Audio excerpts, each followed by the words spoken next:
आज हम बात करेंगे डिटर्मिनेंट्स के कंसेप्ट बूस्टर की। लेकिन उससे पहले अगर अभी तक पुराने वीडियोस नहीं देखे हैं, इधर आई बटन पे क्लिक करो। पिछले 3 चैप्टर्स को मैंने डिटेल में सिर्फ कॉन्सेप्ट को लेके एक्सप्लेन किया है, तो जाओ देख लेना। और आज हम बात करते हैं डिटर्मिनेंट्स की, और बेसिकली प्रॉपर्टीज इसमें ज्यादा इंपॉर्टेंट है। डिटर्मिनेंट क्या होता है आप सबको पता है, दिस स्टेज एवरीवन नोज। लेकिन अगर नहीं पता तो मैं बता देता हूं, डिटर्मिनेंट एक यूनिक नंबर है, और ये नंबर रियल नंबर भी हो सकता है या फिर कॉम्प्लेक्स नंबर भी हो सकता है। It can be associated to every square matrix of order m. M can be anything. वो 1 2 3 4 5 6 whatever you want, वो m की वैल्यू हो सकती है। This number is called the determinant of a square matrix where aij छोड़ो उसको, the determinant of matrix is denoted by det of a, और ऐसे दो डंडियां बना के मैट्रिक्स का नाम लिख दोगे तो डिटर्मिनेंट कहलाएगा। अब अगर आपको ऑर्डर 2 का डिटर्मिनेंट निकालना है तो आपको करना क्या होता है, करना ये होता है कि देखो, इसको इससे मल्टीप्लाई करना होता है, इसको इससे मल्टीप्लाई करना होता है, बीच में लगा दो माइनस साइन, मतलब a11 into a22 minus a21 into a12। So this is how determinant is evaluated 2/2 का।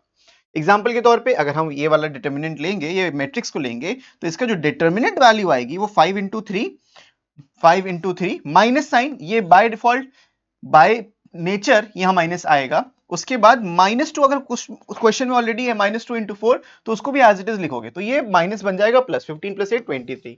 तो इस स्क्वायर मैट्रिक्स का जो डिटर्मिनेंट हो गया वो 23 हो गया। एक सेंस आसान है। अगर यहाँ पे 3 ऑर्डर का होगा तो क्या करना है, तो इसको हम एक्सपैंड करते हैं बाय एक्सपैंडिंग अलोंग R1 और एक्सपैंडिंग अलोंग R2। दोनों तरीके से हम इसको एक्सपैंड कर सकते हैं। अगर आप R1 के अलोंग एक्सपैंड करते हो तो क्या बनता है, यहाँ पे ये -1 थोड़ा सा डिटेल में लिख दिया है क्योंकि बुक से है। लेकिन आपको क्या समझना है, आपको ये समझना है कि हमें alternatively plus minus sign use करने होता है। ये एकदम एग्जैक्टली ऐसे लिखा जैसे लिखा होना चाहिए। So determinant of A is, अगर मैं इसको रोकूंगा, देखना भाई, इसको अगर मैंने रोका तो इसकी ये लाइन और इसका ये कॉलम काट दूंगा। दिस थिंग मल्टीप्लाइड बाय इसका 2 × 2 का डिटर्मिनेंट। तो इसको इधर मल्टीप्लाई करोगे, इसको इधर मल्टीप्लाई करे, जैसे 2/2 हम लोग इवैल्यूएट कर रहे थे। फिर बीच में आया माइनस है, तो ऑल्टरनेटिवली ये प्लस माइनस प्लस चलता है। As you guys know, determinant ऐसे इवैल्यूएट होता है। फिर माइनस साइन लगाया, माइनस ये वैल्यू, अब इसके रो को हटा दो और इसके कॉलम को हटा दो, जो बच गया a21 a23 a31 और a33, ये इसका डिटर्मिनेंट वैल्यू निकाल लो, यहां पे आ जाएगा। सिमिलरली इसके लास्ट वाला a13, इसको लेंगे, इसका रो इसका कॉलम हटा दिया, जो बच गया उसको 2 × 2 के डिटर्मिनेंट में यहां पे हमने डिनोट कर लिया एज इट इज। तो I hope now this is clear कि किस तरीके से आपको डिटर्मिनेंट को सॉल्व करना है। बढ़ते हैं आगे, which is of singular matrix and non singular matrix. तो सिंगुलर मैट्रिक्स एक ऐसी टाइप की मैट्रिक्स होती है जिसका डिटर्मिनेंट वैल्यू 0 हो। कई बार अक्सर हमने देखा है कि बोर्ड एग्जाम में एक मार्क्स में एमसीक्यू पूछ लेते हैं कि बताओ x की वैल्यू क्या है, x 3 1 और 7, what is the value of x if this matrix, ये मैट्रिक्स दे दी और बोला कि a is singular, a is singular और बताओ फाइंड x।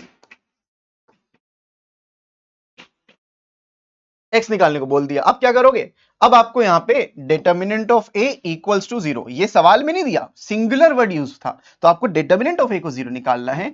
यहां से 7x - 3 इक्वल्स टू 0 और x की वैल्यू आ जाएगी 3/7। That is the correct answer, और this is how you should solve this. Non singular matrix वो होती है जो जिसका डिटर्मिनेंट वैल्यू 0 ना हो। अब अगर आपको मार्टिन्स रूल से वैल्यूज निकालनी है XYZ की, जो हमने मैट्रिक्स मेथड में पढ़ा था, तो आपका नॉन सिंगुलर मैट्रिक्स होनी चाहिए, तभी इनवर्स एग्जिस्ट कर सकता है। करेक्ट, आगे बढ़ते हैं। लेकिन आगे बढ़ने से पहले आप ये सारे नोट्स फ्री में डाउनलोड कर सकते हो, फ्री ऑफ कॉस्ट। अगर आप एंड्रॉइड यूजर हो तो आप प्ले स्टोर पे जाके जेनेट सर्च कर लो, अगर आप iOS यूजर हो तो माई इंस्टीट्यूट पे जाके, ऐप स्टोर पे जाके माई इंस्टीट्यूट सर्च करके ये कोड का यूज करके अपने नंबर से लॉग इन कर लो, बात खत्म। यहां से आपका काम इजिली हो जाएगा और फ्री मटेरियल सेक्शन में जाके मिल जाएगा। फिर आते हैं माइनर्स पे। ये वो बच्चे वाला माइनर नहीं है, ये माइनर है, minor of an element of a determinant or a determinant corresponding to a matrix A is the determinant obtained by deleting its ith row and jth column in which aij lies। Minor matrix जो होती है वो m से denote होती है, तो हमें 9 miners मिलते हैं अगर 9 एलिमेंट्स होते हैं। तो ऐसे तो समझ नहीं आएगा कि लिखा क्या है, तो एक एग्जांपल से समझाता हूं। मान लीजिए आपके पास ये मैट्रिक्स थी, अब मुझे इस पोजीशन का, देखो जैसे ये मैट्रिक्स बनी है, ऐसे मैं एम मैट्रिक्स बना के इन पोजीशन का मैं माइनर निकाल सकता हूं। बस अब यहाँ पे 9 एलिमेंट्स होंगे, इन 9 एलिमेंट्स का मुझे माइनर निकालना है। तो इस पोजीशन का माइनर निकालने के लिए आपको खाली उस पोजीशन के कोरिस्पॉन्डिंग रो और कॉलम को डिलीट करना है, जो बच गया उसकी डिटरमिनेंट वैल्यू निकाल लो। जैसे कि M11 निकालना है तो आपने क्या किया, जो बच गया 4506, इसका डिटर्मिनेंट निकाल के 24 आया, इस 24 को आपने यहां पे लिख दिया, बन गया। तो ये सब करने के बाद जो माइनर बना, फाइनल मैट्रिक्स बनी, वो ये मैट्रिक्स कहलाएगी, this will be the minor. तो माइनर मैट्रिक्स इसको हम कहते हैं। कैसे आती है? By finding the 9 positions of determinant values. Clear है? ये इंपॉर्टेंट है। क्यों इंपॉर्टेंट है अभी आगे देखोगे, बिकॉज को फैक्टर्स जब हम निकालते हैं या को फैक्टर्स की मैट्रिक्स जो होती है, ये भी एआईजी, कैपिटल एआईजी से डिनोट है, defined by AIJ -1 I plus J M I J. ये सब पढ़ने में ही कंफ्यूज होता है। तो ऐसे समझो, जो आपने अभी ताजा ताजा माइनर निकाला था, ये देखो यहां पे मैंने लिख दिया एग्जैक्टली। तो जो आपने ये माइनर निकाला था, उसके साथ आपको इस मैट्रिक्स को, जहां पे सिर्फ साइंस हैं, plus minus minus plus minus plus, इसको उठा के सुपर इंपोज कर दो। मतलब ये मैट्रिक्स उठाओ, इस पे डाल दो। अब जैसे ही तुमने ये डाला, आपको कोफैक्टर्स की एक मैट्रिक्स मिल जाएगी। कोफैक्टर्स की मैट्रिक्स क्या होगी? देखो, प्लस इंटू 24, मल्टीप्लाई करना है 24, माइनस इंटू -5 +5 आ जाएगा, प्लस इंटू -4, यहां पे -4 ही रहेगा, माइनस इंटू 12, माइनस का 12 आ जाएगा, प्लस इंटू 3 +3 आएगा, minus into -2 +2, plus into -2 -2, minus into 5 -5, plus into 4 +4। So this is the matrix. Cofactors की मैट्रिक्स निकालते हैं। अब जब आपने कोफैक्टर्स एक बार निकाल लिया, अगर आप इसका ट्रांसपोज कर दोगे तो एडजॉइंट कहलाएगा। तो any matrix adjoint of A is basically cofactors का ट्रांसपोज। जो आपने कोफैक्टर मैट्रिक्स निकाली है, एडजॉइंट कैसे निकलता है? उसका ट्रांसपोज करके। इतना समझ लो भाई, सारे काम तुम्हारे क्लियर हो जाएंगे। एडजॉइंट का मैंने अलग से यहां पे दिया है, adjoint square matrix where B transpose B is called the transform matrix B is called the adjoint of matrix and denoted by adjoint of A। अब Aij क्या है? A कौन सी मैट्रिक्स है? It's a cofactor matrix. तो ये यही बोल रहा है कि अगर आप एडजॉइंट निकालना चाह रहे हो, तो आपको कोफैक्टर्स की मैट्रिक्स को मैं डायरेक्टली लिख दे रहा हूं, adjoint of A is basically cofactors का ट्रांसपोज। That's it. जो अभी हमने कोफैक्टर निकाला पीछे, उसका ट्रांसपोज कर दोगे तो एडजॉइंट आ जाएगा। इतना बस आपको समझना है एडजॉइंट के लिए। टू फाइंड अ 2/2 का एडजॉइंट, इसका एक शॉर्टकट होता है। मान लीजिए आपसे सिर्फ एमसीक्यू में पूछ लिया गया कि 2/2 का मुझे एडजॉइंट निकाल के बताओ, या इनवर्स भी बोलेंगे तो बड़ा आसान सा है। क्या करना होता है? ये जो दोनों पोजीशन दिख रही हैं, इनको इंटरचेंज करना होता है, और ये वाली जो पोजीशन है, जो दूसरा डायगोनल है, उस पे माइनस साइन लगाना होता है। तो इनकी माइनस, देखो यहां पे क्या था? ABCD था, यहां पे क्या बन गया? D - B - C और A। तो इन पोजीशंस को करो स्वैप और इन पे लगा दो माइनस साइन, जो बच गया उधर लग जाएगा माइनस साइन। That's it. ये कहलाता है एडजॉइंट ऑफ ए। शॉर्टकट है भाई, याद कर लो, तुम्हारे लिए बेनिफिशियल रहेगा। फिर बढ़ते हैं हम आगे। ए इनवर्स कैसे फाइंड करते हैं? By using determinant method. You can go through that. ये जो 2/2 के लिए वैलिड है, ये 3/3 के लिए भी एज इट इज वैलिड है। आपको सबसे पहले डिटर्मिनेंट ए निकालना है। अगर डिटर्मिनेंट ऑफ ए 0 हो गया तो ये सिंगुलर है और इसका इनवर्स एग्जिस्ट नहीं करता। सो डिटर्मिनेंट ए अगर 0 है तो इनवर्स डज नॉट एग्जिस्ट। ये हो गया। और अगर नॉन सिंगुलर है तो इन्वर्टिबल है, मतलब उसका इनवर्स निकल सकता है। Always remember, inverse is unique matrix. मतलब एक मैट्रिक्स का एक ही इनवर्स होता है, मल्टीपल नहीं होते। इनवर्स का काम क्या होता है? इनवर्स का काम ये होता है कि किसी मैट्रिक्स को अगर उसके आप इनवर्स से मल्टीप्लाई करो, या इनवर्स को उस मैट्रिक्स से मल्टीप्लाई करो, तो आपको एक आइडेंटिटी मैट्रिक्स मिलती है। That is a very important thing to understand. अब ऐसे एडजॉइंट में भी होता है। अगर आप किसी भी मैट्रिक्स को उसके एडजॉइंट से मल्टीप्लाई करते हो, ए इंटू एडजॉइंट ऑफ ए, तो यहां से आपको पता है क्या मिलता है? यहां से मिलता है determinant of A into I, मतलब एक identity matrix multiplied by the determinant of A मिलता है। इसको भी मैं आगे प्रॉपर्टीज में और डिटेल में समझाऊंगा। तो ये कुछ प्रॉपर्टीज है इनवर्स की, एडजॉइंट की, जो आपको पता होनी चाहिए। फिर आते हैं calculate the cofactors of elements of matrix से। कोफैक्टर्स अभी कैसे निकालना मैं बता चुका हूं, और अगर डिटेल में जाके देखना है, मेरा पूरा आपको मैट्रिक्स का यहाँ पे डिस्क्रिप्शन में लिंक मिल जाएगा, जाके देख लो, आराम से पढ़ लो। फिर क्या करना है? Write the matrix of cofactors of elements and obtain its transpose to find adjoint. ठीक है। Find the inverse of A by using this relation. This is the most important relation. अगर आपको इनवर्स चाहिए तो adjoint A divided by the determinant of A. इसीलिए determinant of ए 0 नहीं हो सकता, क्योंकि अगर हो गया तो नीचे 0 आ जाएगा और वो नॉट डिफाइंड हो जाएगा। That's it. For a 2/2 matrix the inverse is directly as 1 upon determinant of, इसका डिटर्मिनेंट निकालेंगे, और एडजॉइंट हमने क्या सीखा था? इन दोनों की पोजीशन स्विच करते हैं और इस पे माइनस साइन लगा देते हैं, जो यहां पे किया। बात समझ में आ गई? ये सारे नोट्स ऑलरेडी आप पे अपलोडेड है, तो इसकी आप टेंशन ना लो कि मैंने मार्क कर दिया क्या, कुछ नहीं, डोंट वरी। फिर आते हैं properties associated with operations of matrices and determinants. हमारे पास बहुत सारी प्रॉपर्टीज हैं, एंड सारी प्रॉपर्टीज आपको याद करनी है बाय हार्ट। उस प्रॉपर्टीज पे ही एमसीक्यू में सवाल बनते हैं। सबसे पहले इनवर्स आइडेंटिटी, आप नाम के साथ नहीं याद कर सकते कोई बात नहीं, मत याद करो, सिर्फ आपको फॉर्मूले समझ में आने चाहिए, लेकिन नाम मैंने लिख दिया टू मेक यू अंडरस्टैंड। सो पहली प्रॉपर्टी ये कहती है कि अगर आप किसी भी मैट्रिक्स को उसके इनवर्स से मल्टीप्लाई करते हो तो आई मिलता है, और अगर आप किसी भी इनवर्स या किसी भी मैट्रिक्स को आई से मल्टीप्लाई करते हो तो वही मैट्रिक्स आपको मिल जाती है। इसको हम इनवर्स आइडेंटिटी कहते हैं। इनवर्स ऑफ प्रोडक्ट, ये एकदम ट्रांसपोज ऑफ प्रोडक्ट्स के बराबर होता है। जैसे मैंने बताया था ए बी का जो होल ट्रांसपोज होता है वो B transpose into A transpose होता है। वैसे ही अगर मैं ए बी मल्टीप्लाई करके उसका इनवर्स निकालूं तो वो इंडिविजुअल इनवर्स के मतलब पोजीशन स्विच होकर मल्टीप्लिकेशन के बराबर होता है। Position switch is very very important. फिर आते हैं तीसरी प्रॉपर्टी पे, ये एक्सटेंडेड वर्जन है। तो जैसे एबीसी है तो सीबी है, मतलब रिवर्स ऑर्डर में जानना है, बस इतना समझ लो। डबल इनवर्स का मतलब कि अगर आप इनवर्स का दोबारा इनवर्स निकालोगे तो आपको ओरिजिनल मैट्रिक्स मिल जाएगी, that's the double inverse thing. Transpose inverse, ये इंपॉर्टेंट है कि अगर आप ट्रांसपोज का इनवर्स करो या फिर इनवर्स का ट्रांसपोज करो, it will give you the same result. तो पहले ट्रांसपोज करके इनवर्स निकालना चाहते हो, वेल एंड गुड। इनवर्स निकाल के ट्रांसपोज निकालना चाहते हो, अगेन वेल एंड गुड, कोई ऑर्डर पे मैटर नहीं करता। फिर आते हैं हम लोग नेक्स्ट प्रॉपर्टी के ऊपर, इसको हम कहते हैं एडजॉइंट प्रॉपर्टी, जो मैंने आपको ऑलरेडी बता दिया है। अगर आप किसी भी मैट्रिक्स को उसके एडजॉइंट से मल्टीप्लाई करो, भले किसी ऑर्डर में ए बी करो बी ए करो, तो जैसे भी करो, आपको determinant of A into I मिलता है। फिर एडजॉइंट ऑफ प्रोडक्ट, अगर दो मैट्रिक्स एक साथ एडजॉइंट निकालने को बोल रहे हैं तो वो इंडिविजुअली भी निकाले जा सकते हैं, और वाइस वर्सा। तो इंस्टेड ऑफ फाइंडिंग डिफरेंट एडजॉइंट्स, पहले ए बी को मल्टीप्लाई करो फिर एडजॉइंट निकालो, वो तुम्हारे लिए ज्यादा बेनिफिशियल होगा।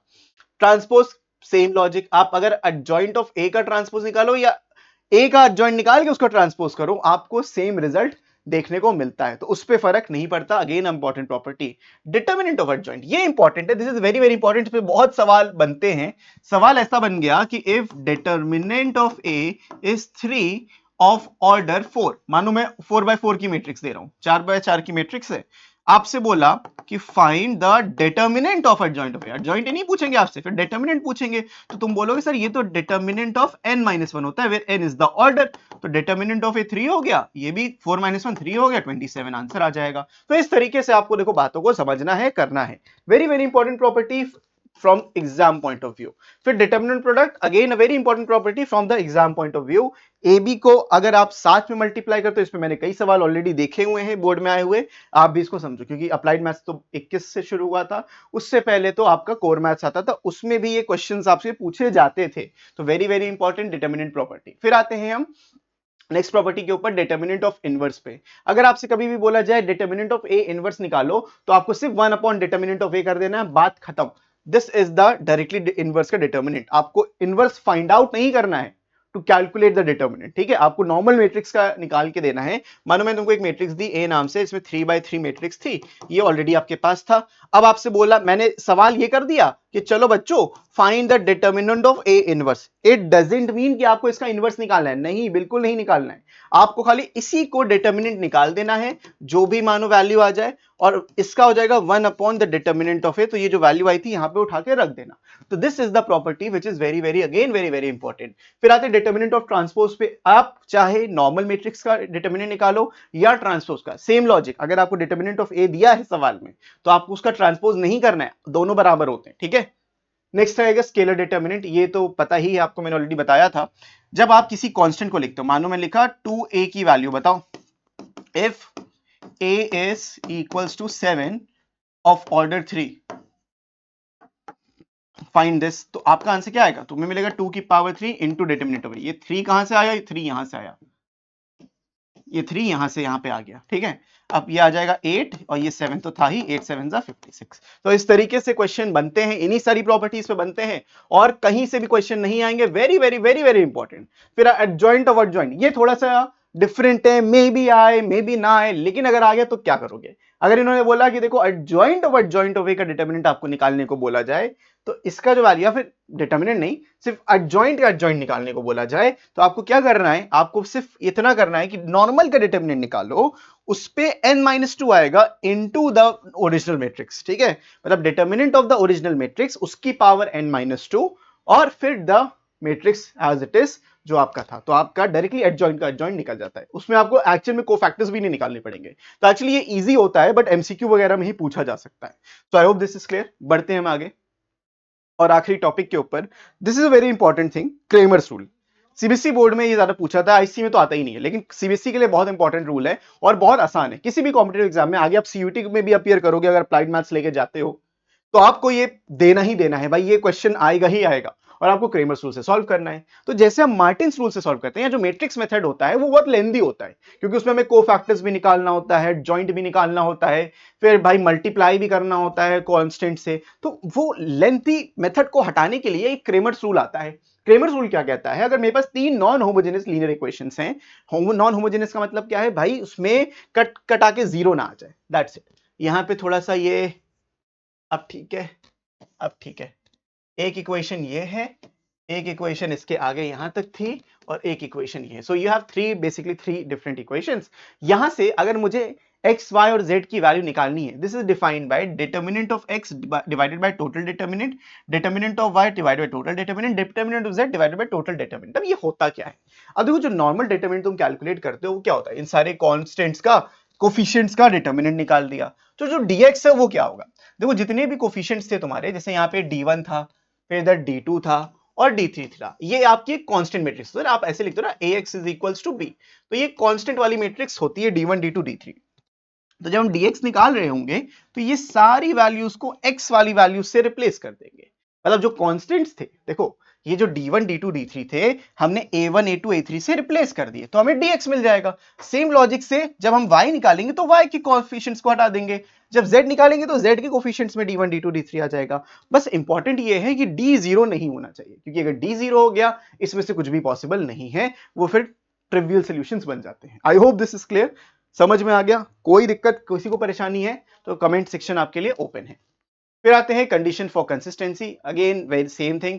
अगर d जीरो नहीं है तभी आपकी एक्स वाई जेड की वैल्यू निकल के आएगी, लेकिन अगर d जीरो है, अच्छा इसको इस केस में हम यूनिक सोल्यूशन कहते हैं, लेकिन अगर d जीरो है और इनके सारी वैल्यूज भी जीरो है, दोनों ही चीजें जीरो हैं, देन इसके सिस्टम के इनफाइनाइटली मेनी सॉल्यूशंस होंगे। रिमेंबर दिस, आपका d मतलब ओरिजिनल डिटर्मिनेंट जीरो था, और आपके जो वैल्यूज रखने पे जो dx dy, या फिर मैंने अपनी क्लासेस में इसको ऐसे पढ़ाया ax ay az, लेकिन इट्स द सेम थिंग, ठीक है। तो इसके इनफाइनाइटली मेनी सॉल्यूशन आ जाएंगे। और अगर d जीरो है और कम से कम एक डिटर्मिनेंट भी नॉन जीरो आ गया, देखो सारे जीरो हैं तो बढ़िया है, इनफाइनाइट सॉल्यूशंस है, लेकिन एक भी इनमें से ऐसा आ गया जो नॉन जीरो है, तो नो सॉल्यूशन का केस बन जाता है, और ऐसे सिस्टम ऑफ इक्वेशंस को हम बोलते हैं दीज आर इनकंसिस्टेंट सॉल्यूशंस। ठीक है, ये दोनों कंसिस्टेंट है, ठीक है, first case and second case is consistent, लेकिन the third case is inconsistent, मतलब कोई सोल्यूशन मिलेगा ही नहीं। पहले केस में एक सोल्यूशन मिलेगा, एक्स वाई की जेड की एक एक वैल्यू, दूसरे केस में इनफाइनाइट एक्स वाई जेड की वैल्यूज, और तीसरे केस में नो वैल्यूज। तो that's the things, that's how things work. तो ये होता है कंसिस्टेंसी और इनकंसिस्टेंट में डिफरेंस। सो आई होप आपको मैंने हर चीज समझा दी, आई होप क्या मैंने समझाई दी है। डिटर्मिनेंट से रिलेटेड मैंने आपको हर एक चीज जो आपके रिवीजन के लिए जरूरी थी, इन 10-12 मिनट जो भी हमारे पास टाइम लगा है उसमें मैंने आपको क्लियर कर दिया है। लेकिन अगर अभी भी कोई डाउट है तो आप feel free to reach out to me in the comment section as well as on my app. So everything is open for you guys. ठीक है, तो बच्चों इस वीडियो के लिए इतना ही रखते हैं, मैं मिलता हूं आपसे नेक्स्ट वीडियो में, तब तक के लिए keep practicing, keep learning, take care and bye bye.